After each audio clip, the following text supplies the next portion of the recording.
علی بھائی، چائے یا دودھ یا کھانے پینے والی اشیاء میں اگر مکھی گر جائے تو اسے ڈبو کر نکالنا ضروری ہے؟ سنا ہے کہ ایک پر میں وبا ہوتی ہے، دوسرے میں شفا۔ جی یہ صحیح بخاری میں ہے، یہ میں نے حدیث بھی بیان کی ہے۔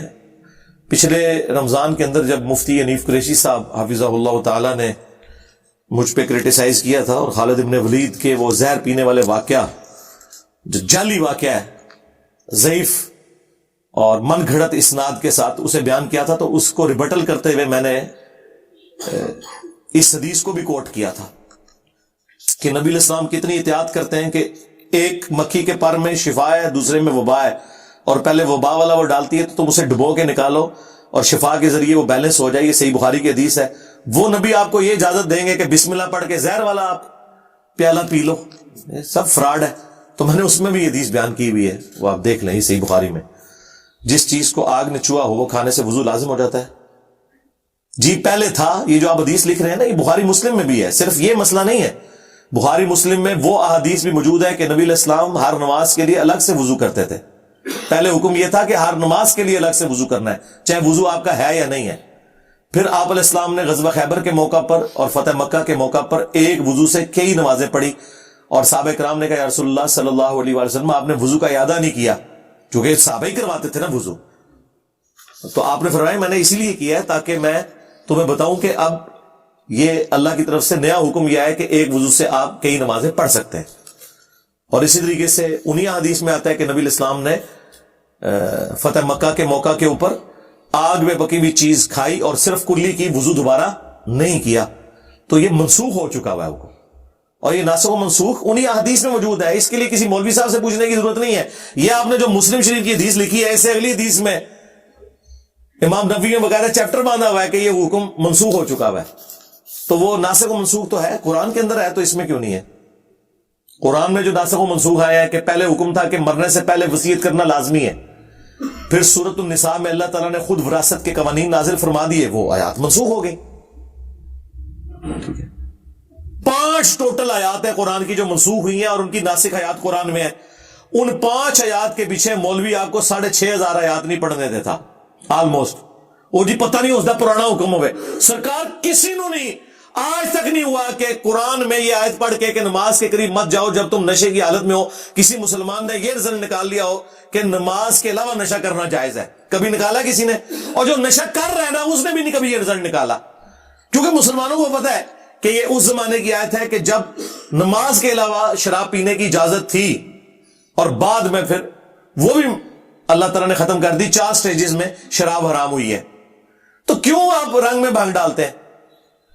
وراثت کے قوانین ہر مسلمان کو پتا ہے، اس لیے تو کورٹس میں بہن بھائیوں کے اوپر مقدمات کرتے ہیں۔ آج تک قرآن کی اس آیت سے کسی نے رزلٹ نکالا ہے کہ نہیں جی ماں باپ وصیت جو کریں گے وہ قابل قبول ہوگی اور وراثت تقسیم کرنے کی ضرورت نہیں ہے؟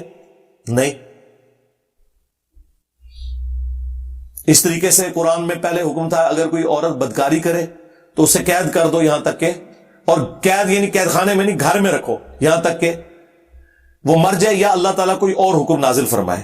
پھر اللہ تعالیٰ نے سورہ نور میں حکم نازل فرما دیا، زانی کی سزا مقرر کر دی، وہ آیات منسوخ ہو چکی ہیں۔ آج کون سا مسلمان ہے جو یہ کہتا ہے کہ جو عورت بدکاری کرے اس کی سزا یہ ہے کہ وہ مرتے دم تک گھر میں رہے گی؟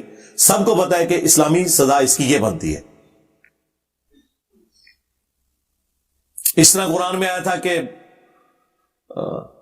پہلے ایک مسلمان 10 پہ بھاری تھا سورۃ الانفال میں، پھر سورہ انفال میں آ گیا کہ اب اللہ تعالیٰ نے تمہاری کمزوری جانچی ہے، اب ایک مسلمان 2 کے اوپر بھاری ہے، 1-2 کی نسبت ہے۔ اس سے کیا اس وقت وہ بات درست تھی؟ بعد میں چونکہ مسلمانوں کی تعداد زیادہ ہوگی اور سارے ابو بکر عمر عثمان علی کی طرح تو نہیں تھے، تو اللہ تعالیٰ نے کہا کہ اوور آل ریشو پروپورشن گر گئی ہے۔ اس کا یہ مطلب نہیں کہ جو شروع والے مسلمان تھے وہ کوئی کمزور ہو گئے، نہیں، اوور آل ریشو پروپورشن گر گئی۔ پہلے حکم یہ نازل ہوا چونکہ ہر بندہ ہی نبی علیہ السلام کو تنگ کرتا تھا، میں نماز پڑھا کے آپ نکلنے لگے تو ایک بندہ سائڈ پہ رہے، حضور منظر ہے مسئلہ ایک 10 جو سائڈ تھے۔ اب نبی علیہ السلام کی مصروف زندگی میں یہ کیا ممکن تھا؟